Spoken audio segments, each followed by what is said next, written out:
life. Ladies and gentlemen, Pickering, Ontario's favorite son, Chris Van Vliet, a.k.a. CVV, is back on the BC. Chris, how you doing tonight, man? I'm doing great. I don't know if I'm Pickering's favorite son or not, but I will take it. How you been? I've been good, man. You know, I'm just trying to... my life really hasn't changed much due to the crazy time we're in. But, I mean, I'm still working, I'm still podcasting, watching wrestling.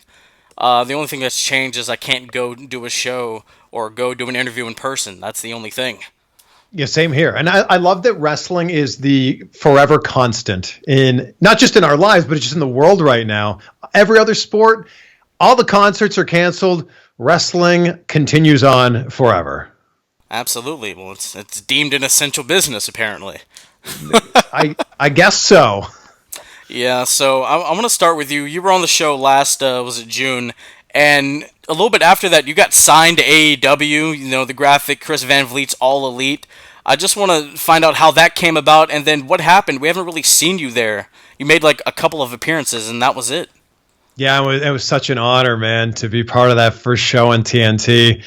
The first time that wrestling was on TNT in 19 years. And I had interviewed Chris Jericho, I interviewed Tony Khan, and those interviews then led to me interviewing Cody again and the Young Bucks. And after doing those interviews, they basically reached out to me and said, hey, would you be interested in being part of the first show, Washington, D.C., October 2nd? And I'm like, yeah, let me check my calendar. Yeah, see if I'm busy that day. I'm like, of course I'd want to do that. So it was such an honor to be part of that. And that was the plan. The plan was just to be there for that first show. And they wrote me into that really cool segment that I got to do with Jay and Silent Bob. Well, the plan was actually for them to be in character, but Kevin Smith and Jason Mewes, who were just awesome to work with. And that was it. You know, that was all I was expecting. And that was going to be such a cool thing. And then they ended up calling me back a few weeks later. And I was part of that segment with the Rock and Roll Express in Charleston, West Virginia. Another cool segment, and to be on screen with living legends like that, man, so cool. And it's been really cool watching AEW's growth.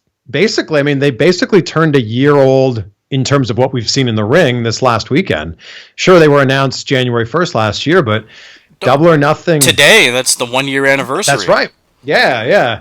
But it's basically Double or Nothing to Double or Nothing. So to see the growth of the company, to see the growth of the fan base in this last year, dude, I've said this many times, but it's so true. What an exciting time to be a pro wrestling fan, and also what an exciting time to be a pro wrestler. Absolutely, man. As I'm looking back at it, I saw like people are posting like 1 year ago today, and I'm like, wow, you know, I still get that feeling. It's still till this day the greatest wrestling show I've ever been a part of. It was super special, and you know that Tony Khan, Cody, the Bucks, Kenny, and Brandy, they got a real nice thing going, and especially, you know, despite not having like traditional fans in attendance, I think they did do a very good job on Saturday night with Double or Nothing too. I couldn't agree more with you. That show was so well done, and look, desperate times call for desperate measures. That's exactly what we're in right now, just worldwide, but especially in wrestling. Desperate times. And that Stadium Stampede was insanely entertaining. It was, man. You know, like, it's obviously going to be held in the conversation with the Boneyard match and the Firefly Funhouse. By the way, I want to get your opinions on those.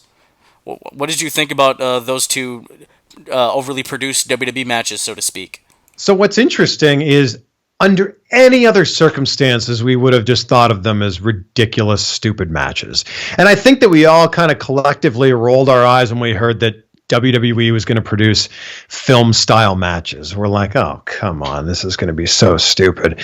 Those were the highlights of WrestleMania weekend. And I think that they were so well written, so well executed. It also allowed The Undertaker to do stuff that he might not have been able to do had they been doing this in a ring. And I think that that's a great way to protect, maybe the things that he's unable to do right now. And it just made it really interesting. I don't know if this can continue after the pandemic, but I think that this is a nice thing that we can look back on, in the early part of 2020 and go, Oh yeah, remember how they were able to kind of pivot and create something interesting that fans loved? Absolutely, man. And the Cena Firefly Funhouse, after it's over, Brock and McIntyre are up next, and I'm like, Cena really is Hogan, huh? Like I'm still I'm still processing that, So it's just it was crazy. It was spectacular. Stadium Stampede was Jericho broken mad. It just over the top, and it was great. And I don't think that it's fair to put the Stadium Stampede in the same conversation as those WWE produced matches, because I think that it was a different style of match. There was more, it was more along the lines of like a big hardcore match or a big empty arena match. Yeah, and sure, there were obviously some produced elements of it, especially the fun stuff with Matt Hardy in the water, which I thought was so well done. But I think that it's in its own category. And I don't think it's the pre-produced stuff what was interesting about the AJ Styles and Undertaker Boneyard match was the sound effects added in. I think that made, like, the punching sound effects made that match a lot more entertaining than it might have been had they just used the normal sounds. That's true. I really hadn't even thought about that until you brought it up. It did enhance the drama of it a little bit more. But really, I want to get into how have you been since this pandemic started. We're about, like, what was this, 9 weeks? 9 weeks now. How have you been doing personally, and then obviously you've had to make adjustments professionally when you do your wrestling interviews. Yeah, I've been doing great. Super fortunate that everyone in my inner circle. See what I did there? There you go. There you go. All my friends and family are happy and they're safe and they're healthy. So I'm extremely grateful for that.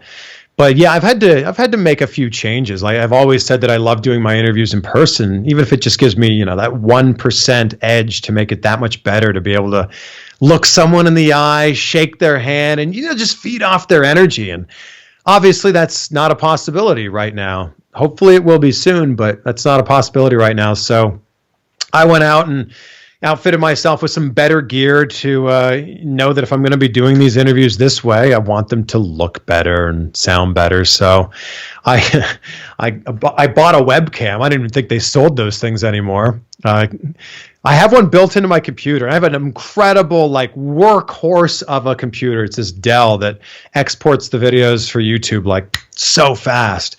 But the webcam is right above the keyboard. So it's the ugliest shot ever.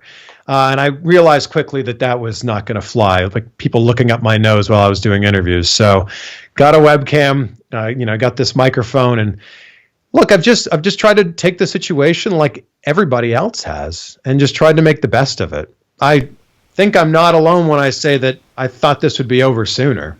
Yeah. I think that everybody thought that. Yeah, man, it's just prolonged and it's kept going, and Trump said until August, and he may be right with the way things are going. But I know certain places are opening up. I mean, you're still currently living in Florida, right? No, I'm in Ohio now, and things are opening back up here. I was able to go to my favorite brewery over the weekend. My gym opens up next week, so I'd say by the end of next week, everything here is pretty much open, with restrictions, of course, but everything that I would normally do in my daily life will be back up and running again. Oh, okay. When'd you move to Ohio? So I moved in October. Yeah, okay. Ohio's kind of my American home city, or home state, I should say. I first moved to the U.S. in 2010. Cleveland was my home for 5 years. Then Miami was my home for 5 years. And my girlfriend got a job in Cincinnati. She's on the local news here. And she got a job in Cincinnati. It's her hometown. Her family's here. And I'm like, well, I can pretty much be based anywhere. So yeah, let's do it. So I've been in Cincinnati since October with the plan to go to Los Angeles. I was actually going to move in March, but I think we all kind of know what happened in March. Yeah, the world shut down. Yeah. Just an unbelievable time. But I mean, you've been doing these Skype Zoom interviews. I've caught a couple of them. I enjoyed the Britt Baker one, and today I just started the Bully Ray one. I haven't finished it yet, but it's already one of my favorites because Bully Ray's such a character. Yeah. So I guess a question for you, even though when we do get back to whatever this new normal or normalcy is going to be, will you still continue to do Zoom and Skype interviews? Yeah, I think so. I think it'll be a nice thing to kind of work into my repertoire, if you will. I don't know. I mean, I'd like it being there as an option for sure. I still would love to do interviews in person. There's something magical about just interacting with another human in general, but I like having it as an option. So I don't know what the percentage will be. I don't know if it'll be 50-50 or 80-20 or who knows, but I like that being able to be an option there. If there's someone in San Diego that wants to do an interview and I'm still living here, it'll save me a 4-hour flight or something like that. Absolutely, man. There is something about that in-person element. I mean, you inspired me, and I started grinding. And last year, nice. All my interviews from June up until January, with the exception of one, have all been in person. So, That's great. Yeah, man. There's something about feeding off of another person to where you can kind of pick up on mannerisms and, oh, why'd you react that way? Just to kind of keep the conversation going and make the interview more conversational. So thank you for that. I just think the one thing about doing these over Skype or Zoom or whatever platform that you happen to use is there's that slight delay, right? Even though technology is incredible now and Wi-Fi is faster than ever, there's this slight delay, and maybe sometimes you're not sure when the guest is finishing their sentence and you start talking and then they stop talking, and then and there's those weird, awkward moments that don't really happen when you're having an in-person conversation. Absolutely. So, with your interviews, how exactly do you prepare? I don't think we got into that last time. I try to do as much as I possibly can to prepare. So I'll watch, their biggest, most interesting matches. I'll read interviews that they've done or listen to interviews that they've done to kind of get a feel for the types of things they'll talk about or the types of approach they have to certain things. A big thing that I'll do is I'll just find out what's trending. I'll type in, we'll use Bully Ray as an example. I'll type his name into Google and see what the suggestions are for him. Oh, people are wondering about Velvet Sky, or people are wondering about Mae Young, or whatever it happens to be. I'll do the same thing on YouTube. I'll type in their name and then see what the suggested search terms are. YouTube comments are an absolute gold mine for finding out where people are actually thinking. So you go to a big interview with, I don't know, Chris Jericho would be a great example. He was on with Bully Ray and Busted Open. It's an interview that has 2 million views or something. So if you were about to interview Chris Jericho, you could go into that video, start to read the comments, and you'll start to see a common thread of what people are talking about or where their mind is headed. And that's something I really like to pick up on. I mean, I'm a wrestling fan just like you are, and I try to figure out what other wrestling fans are really interested in when it comes to those people. Absolutely, interviewing Jericho, that would be great. But down the world, why can't it happen? That's true, man. So from the time that you have confirmation that an interview is happening up until you meet the person to do the interview, how much preparation does that take for you? As in, is it a couple days worth of preparing? Is it a day and a half? What is that?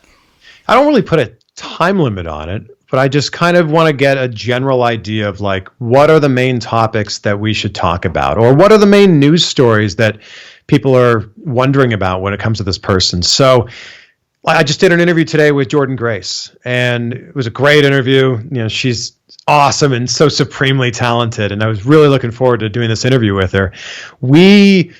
I think we finalized everything last Thursday. So I had Thursday, Friday, Saturday, Sunday, and now today, Monday. So 5 days to just kind of just keep picking at it. And I had a notes section in my iPhone that anytime I thought of something, or anytime that, I saw something online, I would just write it in that notes section. And then the day of the interview this morning, I wrote it all down on a piece of paper. So I had those thoughts from my mind, from the iPhone notes onto a piece of paper. Wow, that's great. I can't wait to hear that Jordynne Grace one. She's really come up in the last few months. Oh yeah, she's the current Impact Knockouts champion. I mean, and who knows? They're not having a ton of shows. She could be the champion forever.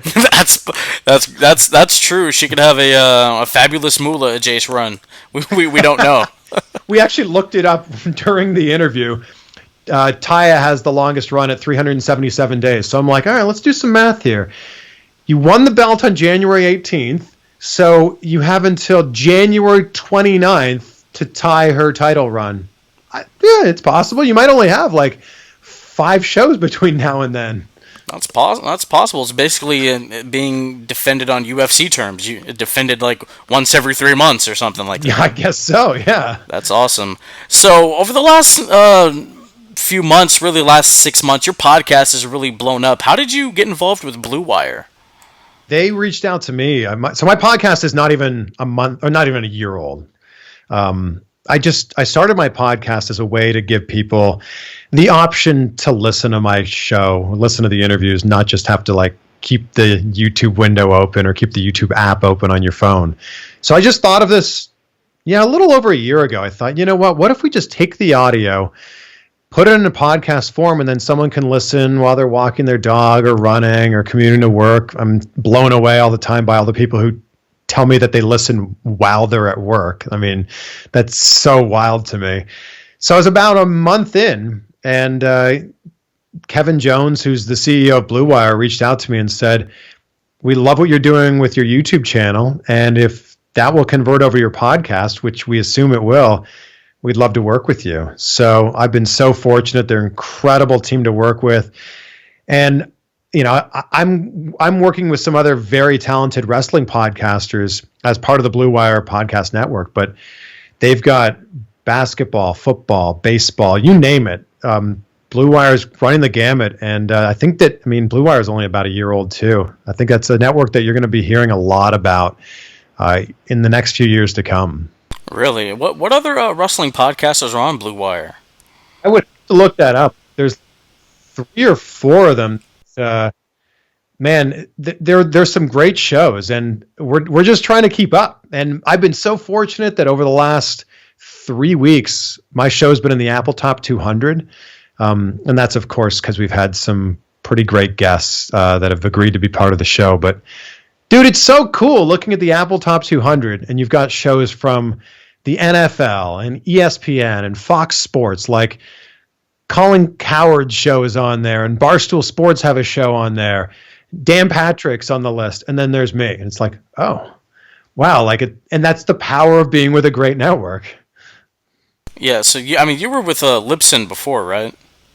Well, I wasn't with Libsyn as a network. Libsyn was just hosting, the show that I had, and anyone could have their show hosted on Libsyn. But Bluewire said, hey, let's do this thing, and I said, I'm with you. I believe in what you're doing. That's awesome, man. So, how have you come to enjoy being in the podcast game almost a year in? Yeah, it's been an interesting learning curve, as with anything. But that's what excites me so much. I love learning. I love taking on new things. I knew that my numbers from YouTube would definitely not cross over to the podcast, and they haven't, and I get it. What I'm doing is very much a visual medium. We're having these, for the most part, these face-to-face conversations. But it's been cool, man. And I think what I like about it is just learning something new every single day. And as you know, you put out these podcasts and you think that you did something great in it, and it doesn't really, respond that well. And you go, all right, well, we'll try it a different way this time. And the cool thing about YouTube, podcast, Twitter, Instagram, Facebook, everything like that is the response is instantaneous. You get a feel from people very quickly if something hit or it didn't hit. Absolutely. Speaking of YouTube, you have the plaque right there in the background. Is that the 200,000 subscribers plaque? Or? This is the silver button you get at 100K. Okay. But then the next one is 1 million. So it took me 8 years to get the 100,000. So I think that if we do the math real quick, I'm at 250-ish thousand now. We'll get that million right around the time I'm 60 or something. Hey, well, there you go, man. You're at I think I just looked at it. Was it 254,000. That's incredible on its own. That blows me away. Yeah, it's been cool, man. It's been really cool to just put something out and realize that other people enjoy it too. And that's what I always tell people. If you're passionate about something, chances are there's a bunch of other people that are passionate about it too. No, absolutely, man. I mean, your passion it's what's driving a lot of other people. Like, people ask me, so, well, how did you get into podcasting and stuff? And you know, with your wrestling interviews, I drop you, I drop Sam Roberts, Peter Rosenberg, guys that I can see enjoy what they do. They enjoy the hustle and the grind of putting out this content, you know, so that's awesome. It's great to hear. You know, the journey is the journey. Like, the process is really what it's all about. And I think that's also one of the reasons I really enjoyed traveling to do these interviews, is because instead of just clicking a button and, you know, the interview started, I would have like the drive to the airport, the boarding of the plane, you know, getting a rental car and an Uber when I got to that city, then getting to the hotel. Like, there was like a whole like journey along the way that I think I really enjoyed. I like that grind of it. Absolutely, man. Now, going back to the interviews, has there ever been somebody you're interviewing that they have short answers and they don't really elaborate on what they're saying, and then you kind of have to, it's like pulling teeth, pulling the questions out of them to try to make your content as best as it can? Yeah, and I mean, of course, we've seen the interview I did with MJF, which is just something, you know, it's interesting. The interview I did with John Moxley is a little bit like that, but I just attribute that to the fact that, you know, that's who he is as a person. You know, he gets right down to business, and that's it. He even said when he walked in the room, he's like, "You're my last interview of the day. I've been up since however early in the morning he got up." And it was, you know, the interview was still really good. It's just, that's who he is. And I think that you go into every situation kind of understanding who that person is, who you are as a person, and then you meet somewhere, you know, in the middle. There you go. So you're never going to interview MJF again? Is that what we're saying? I hope not. I mean, nobody likes MJF. He seems okay. I've never met him, so I don't know. From what I see, I hope you don't. I hope you don't ever meet him. Yeah. He can't be that bad. He might be the worst person you could ever meet. I mean, it's the salt of the earth, you know, so. Well, yeah, we'll see. Well, since this whole pandemic's been going on, man, how much wrestling do you consume? I wouldn't say it's that much more than usual. I still watch Raw on Monday. Of course, I watch AEW with a little bit of NXT on Wednesdays. I don't watch a ton of SmackDown. I'll find clips online or something like that. I have watched every pay-per-view, but I wouldn't say it's that much more. Wrestling's like obviously something I love and something I'm passionate about, but there's a lot of other stuff that, you know, is also taking up my time. I run a fishing business called Woo Tungsten. I think I even have a package of our weights here. Yeah, there you go. Woo Tungsten. We sell tungsten fishing weights for bass fishing. So that takes up a lot of my time. I've been getting into acting over the last year or so. I'm actually taking Masterclass. You know the website Masterclass? Yeah, I've heard of it. So I signed up for that recently, and I've been taking Samuel L. Jackson's Masterclass for acting, which has been brilliant. Look, anyone can do it. It's not like I'm not a special person to be taking his Masterclass, but I signed up and I've been taking his Masterclass. I got my hand in a lot of things that I'm just interested in. And I think what really helps to drive me as a person is if I'm interested in something, I want to see that thing all the way through. I want to look at the people who are doing that thing and are really successful at it and go, how'd they do that? If they're doing that, is it possible for someone like me to do that too? So it's been cool. I've been reading a lot lately. I don't know. I've just been trying to expand my mind. Wow. So, I mean, learning from Samuel L. Jackson, that's awesome, man. Look, like I said, anyone can do it. Martin Scorsese has a filmmaking class on there. You can learn comedy from Judd Apatow. This is turning into an ad for Masterclass. But what I'm saying is the best of the best Stephen Curry has a basketball masterclass. Like the best of the best are teaching you how they became the best. Wow, maybe you can have a YouTube masterclass. I mean, you never know. Well, I'm not the best of the best. I'm like, do you want you're to learn from someone who's somewhat okay at this thing? No, I mean you're on the cusp. I mean your interviews pop up in recommendations for people who I know that aren't even involved with wrestling, don't even really care about it. So like you're around, man. You're constantly there. That's funny. That's great to hear. Yeah, but getting back to the fishing thing, I had no idea you were even involved with fishing. How long have you been fishing, and when did you start this business? So fishing might be my first passion. I think it is for sure. I started fishing when I was 4 years old, caught my first rock bass, and pardon the pun, I was hooked. And man, I've been fishing my whole life, so much so that when I turned 14, I fished in my first ever bass fishing tournament, and that became like a big part of who I was as a person. Like, let's see if I have it here. I was on the cover. Oh, there it is. I was on the cover of a fishing magazine when I was 15 years old. There it is. There you go, a young CVV. Yeah, on the cover of Canadian Sport Fishing.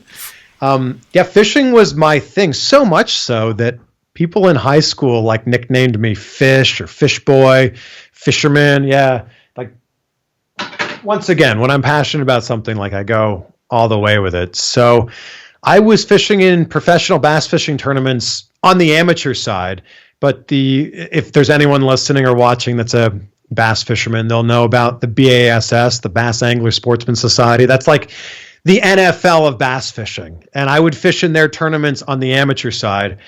And I was doing that for years. And my fishing partner was like, hey, I think that, we were looking for a better way to do these fishing weights. And we were going to just make them for ourselves. And he goes, you know what? I think that we could actually turn this thing into a business.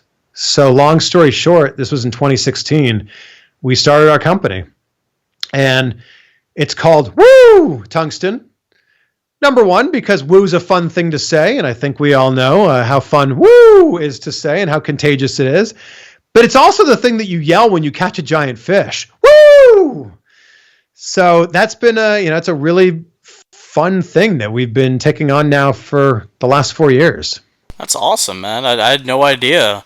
I've never been fishing personally. I've never had the opportunity, but that's kind of infectious. I might have to go try that someday. We're gonna have to change that. Yeah, absolutely. There we go, man.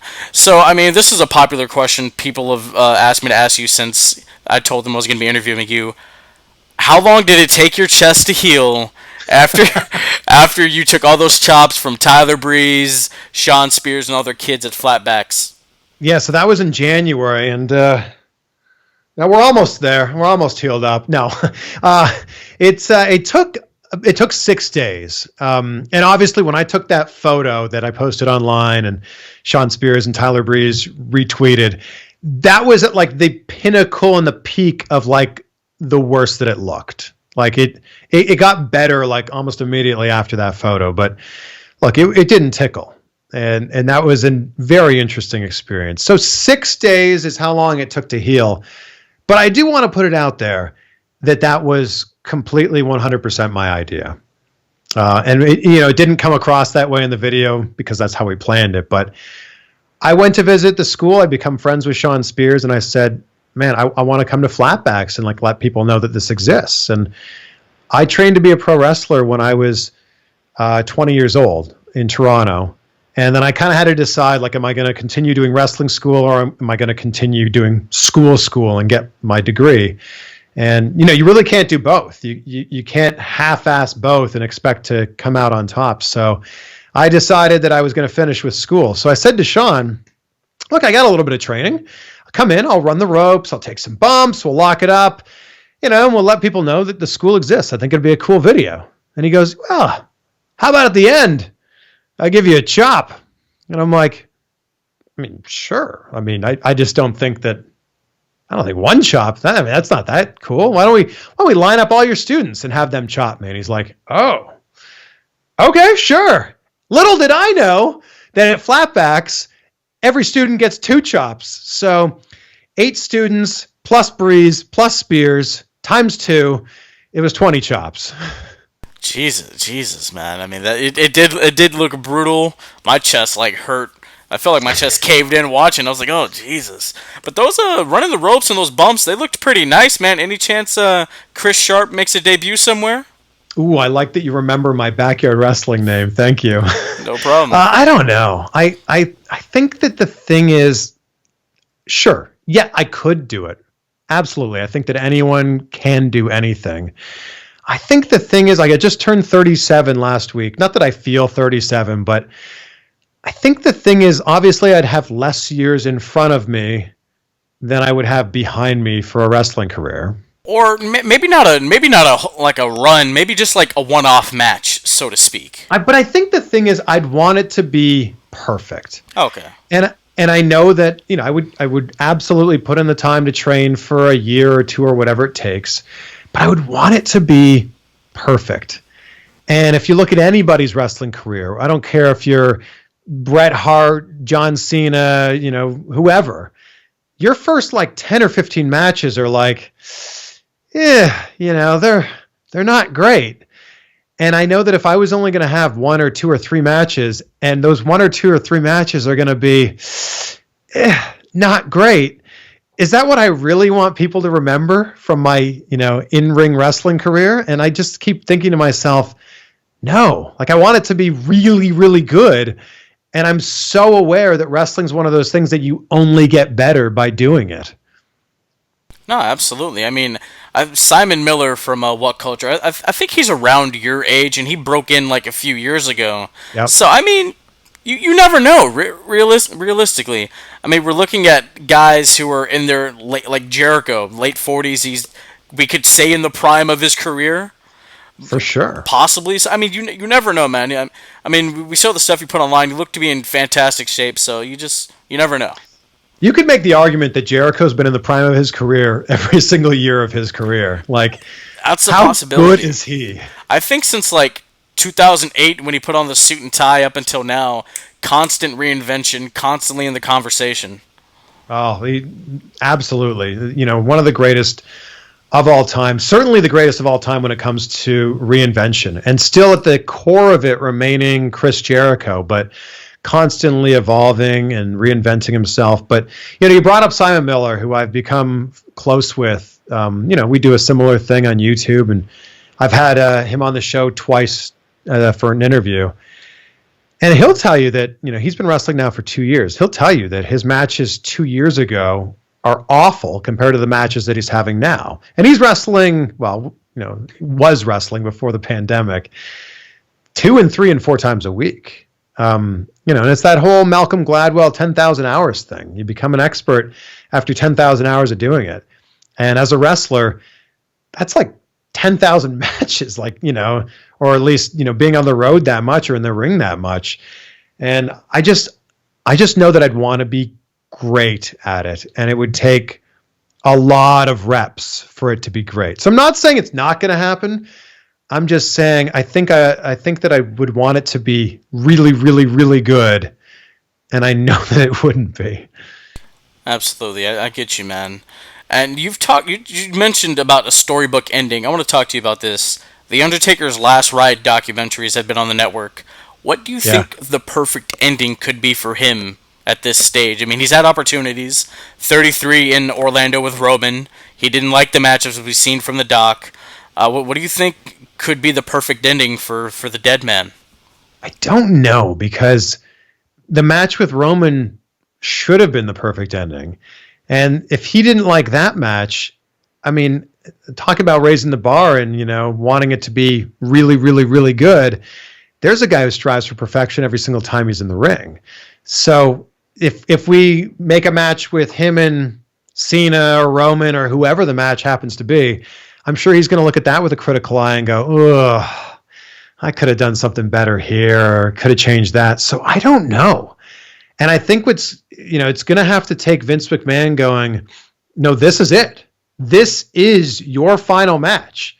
I don't care if it's good, bad, or indifferent. This match at WrestleMania 37 or wherever it happens to be is it, Taker. So I don't know. Who would make the most sense? I don't know, man. I mean, the thing like with Cena in that doc, he expected to go like 30 or 40 minutes when he only got like 5, which I understand why it happened because it was about keeping, Taker feeling good or whatever. But Yeah. I think AJ could be the guy because, people have compared him to Shawn being the closest incarnation to HBK possible. I think that'd be nice because I do think he wants to retire in a stadium full of people. I agree with you. And look, AJ is one of the best in-ring performers that's ever stepped into a squared circle. And I'm a huge AJ Styles fan.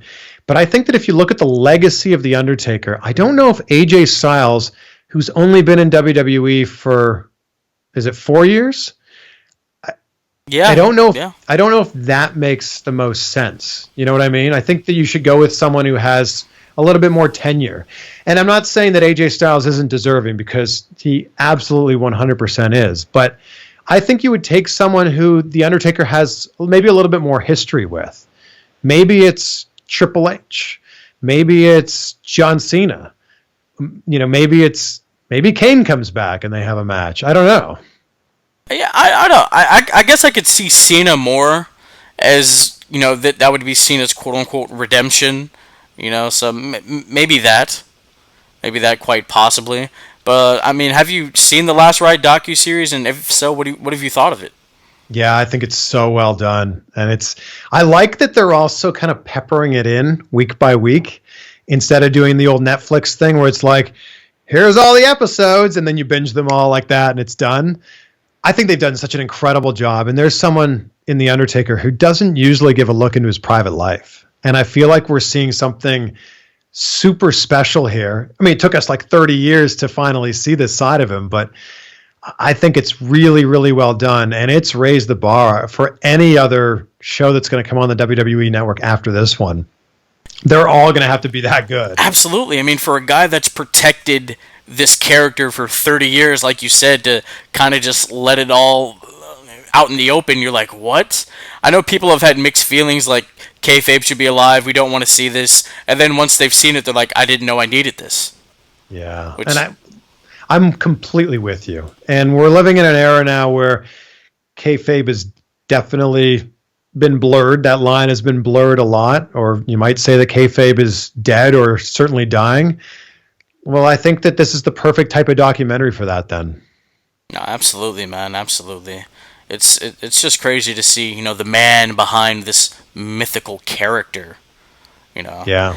And I think I read something today where Seth Rollins said that Undertaker doesn't work in this day and age, or this time period. What are your thoughts on that? Wow, I didn't see that. Huh. What are your thoughts on that? Yeah, I don't know. I can't believe Seth would say that. He seems like such a company guy. I don't know. He's recruiting Buddy Murphy and Austin Theory. He's a messiah now. He has his own prophecy to fulfill. I think The Undertaker works in any time. And look at every era. Every era that The Undertaker has wrestled in, from the beginning of his career to now, he's been the top star. So for Seth Rollins to say that The Undertaker doesn't work in this era is completely ridiculous. The Undertaker works in every single era. That's true. He's reinvented himself. He's another master of reinvention. A complete zombie, and then he becomes like a satanic cult leader, Ministry of Darkness, American badass, short hair, long hair, and then this Clint Eastwood Western guy at WrestleMania 20, and then he gets the MMA with the gloves in his latter years. So Taker does work in any era, man. And you look at every era that he's been part of, the Golden Era, the Attitude Era, Ruthless Aggression, PG, whatever we call this era now. He's the top guy. And if Undertaker is put into a main event, nobody questions why. Because he's the Undertaker. Absolutely. He's still a draw. Of course. One of the biggest. Absolutely. Now, man, going in this time that we're in, when do you think we'll have fans back in the crowd? Not like the wrestlers as fans. I'm talking about actual fans. Yeah, I don't know if anything can change until we have a cure or a vaccine. Like, what makes it safe for me to go get my hair cut and my barber wears a mask now versus a month ago? And I think the answer is nothing's changed other than we're trying to like jumpstart the economy again. To answer your question, man, I hope it's tomorrow, but that's obviously not going to be the case. I'm hopeful that we see fans back at wrestling shows and back in sporting events before the end of this year. But I think it's going to be a state-to-state thing. I could definitely see like Florida being okay with it, or maybe Florida being okay with having restrictions on it. Because you look at Daly's Place, where AEW has been filming most of their stuff, it's an open-air venue. So if they have that open-air venue and you group people 3 or 4 seats away from each other, I think you could maybe start to bring this in if that's something that they're allowing. But to have things back to where they were 2 months ago, I don't know. I would like to say soon, but unfortunately, I think realistically, it might be like a year from now. That's true. So let's see if WrestleMania in Los Angeles actually happens. I think that's what people are hoping, that we get like that many people back together that soon. But then with all the setbacks that we're continuing to have, and it's who knows. I think what's been so tough about this scenario is we don't know when it's going to end. And when this started in mid-March, we all kind of figured, okay, if we can stay in our homes for 2 weeks, that's what the incubation period is of this virus. The numbers will go down, we'll flatten the curve, and we'll be fine. Well, here we are 9 weeks later, still going, when's this thing going to end? And the analogy that I keep using is, it's like someone told you to go on a run. And you're running, and you're like 10 minutes into the run, you're like, okay, how much longer do I need to run? Just keep going. We'll let you know. We'll let you know when you're done. Well, is it 10 more minutes or 10 more miles? And that's what it feels like we're at right now. Absolutely, man. I hopefully we can get back to whatever this normalcy is going to be soon. But I could see at least, maybe, this is pushing it, maybe 200 to 300 by November or December. I think that's completely plausible. I mean, aren't cruise ships going out now? Like, aren't cruises happening again? I didn't even know that was happening. Yeah, I think that there's like been a few cruises happening again. So, look, I think that we are all aiming for the same thing: for everybody to be safe and healthy, but also for us to like resume something that feels like normal life again. Absolutely, man. A buddy of mine wants me to ask you, what's the best advice you've ever got? The best advice that I've ever got. It could be professionally, it could be in life, it could be both. I like this. I would have to say it came from John Cena during the interview that I did with him WrestleMania weekend last year. And I was so honored and so grateful to be able to do that conversation, or have that conversation with him. And if you've watched it, he's just in such a different mindset during that whole interview. And the thing he kept repeating to me that has really stuck with me, and it's something that I think about every single day, is control the controllable. And it's something that I think hits home more than ever with what's going on right now in the world. Control the controllable. And all you have control over is what your reaction to something is going to be. What's right is always available. What's wrong is always available. And it's up to you to decide, what do you want to focus on every single day? So, we could sit here and we could be annoyed with the situation and, I should be doing this right now, and I had tickets to this, and my trip for this got canceled. Yeah, it did. Yeah, the only thing you can control now is your reaction to it. So that's it. Control the controllable. Wow, that's basically on the same lines of be the change. I like that. I like that a lot, man. All right. Control the controllable. All right, last up, Hot Tub Time Machine. What wrestling moment or event would you like to go back to and see live? Well, I was there, and I want to go back and go to it. WrestleMania 18, the greatest match of all time, Rock versus Hogan. And that was my first ever WrestleMania that I attended in my hometown in Toronto, and it doesn't get any better than that crowd. And I get goosebumps just thinking about it. So I would love to go back. I had tickets in the 16th row. I would love to go back with my friends Greg and Trev and sit there and take in that match as a 37-year-old. It'd be just as exciting as it was when I was an 18-year-old. Wow, Matt. I mean, people don't really say Rock versus Hogan. I mean, you hear like the Flair Steamboat stuff, or even Savage Hogan, or maybe even, of course, Shawn and Taker. But that's an interesting pick. You watch the first 2 minutes of that match back, and I don't care who you're a fan of. I don't even care if you're a wrestling fan. That reaction is so visceral. You feel it. No, absolutely. I'm gonna have to do that after this is over. Yes. I can kind of feel it now, just looking back on it.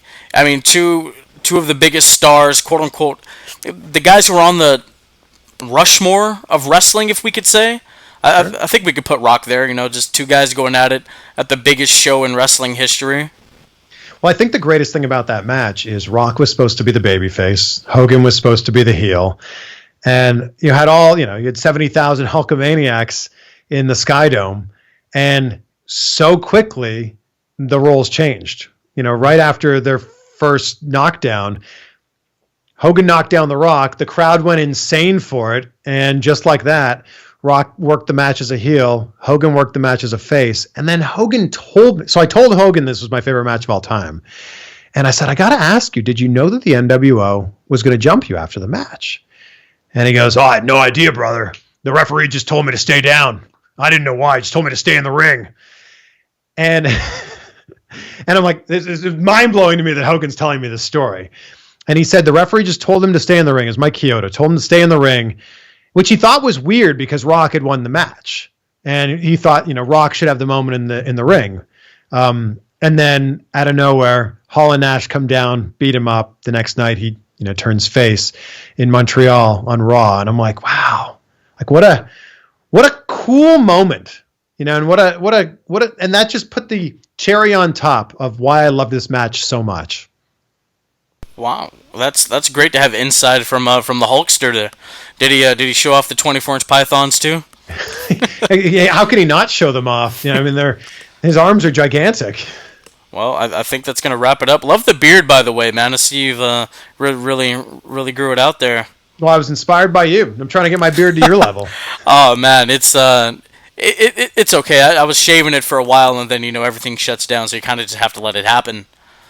I just figured I didn't have a reason to shave, so I'm like, let's let this thing go for a week or two. And then it turned into, I think I'm 7 weeks in now, so I don't know. I don't think I'm going to be beard guy forever. I don't think Chris Van Beard is going to last forever. But Chris Van Beard. but we got Chris Van Beard for now, and I will shave it when I have a reason to shave it, I guess. All right, absolutely. Thank you, Chris. Hopefully we can do this again in another year or so. Let's do it. By the way, I didn't even mention this earlier. Nice hat. What a beautiful throwback hat. Look at that thing. What a beaut. I'll let you in. Amazon Prime, $12. Whoa. Yeah. Oh. I needed something to match the shirt here. Started wearing my own merch, and I was like, I need a nice color scheme. Well done. Well done. Thank you. All right, Chris, you want to plug your stuff? You can find me wherever you're listening to this or watching this, Chris Van Vliet, and I'm on Instagram, Facebook, Twitter at Chris Van Vliet, VanVliet. And thank you for having me on. What a great conversation. Absolutely, man. I had a goal, because you always say vague goals get vague results. I had a specific goal for this year to do 20 interviews. We started off hot with Kelly, and then literally hot. yeah, literally. And then the world shut down, and I'm like, oh, so you are the 5th interview of the year. That's great. Yeah, we're trying to get that goal, man, to 20. And isn't Barbie just the sweetest person? She is. She was super nice. I met her at a Comic-Con. It was like her, Rikishi, and Raven were there. And nice. It was awesome. I had a time constraint, but your advice helped me with that, and the interview turned out to be really good. That's great. Oh, I'm so glad to hear that. Just 15 more to go, man. You got this. Absolutely, man. All right, Chris Van Vliet, thank you so much for coming on the BC. Well, thanks for having me. CVV on the BC. There we go. Thanks, Chris. Thanks, brother. And be well, and best of luck with everything. Absolutely.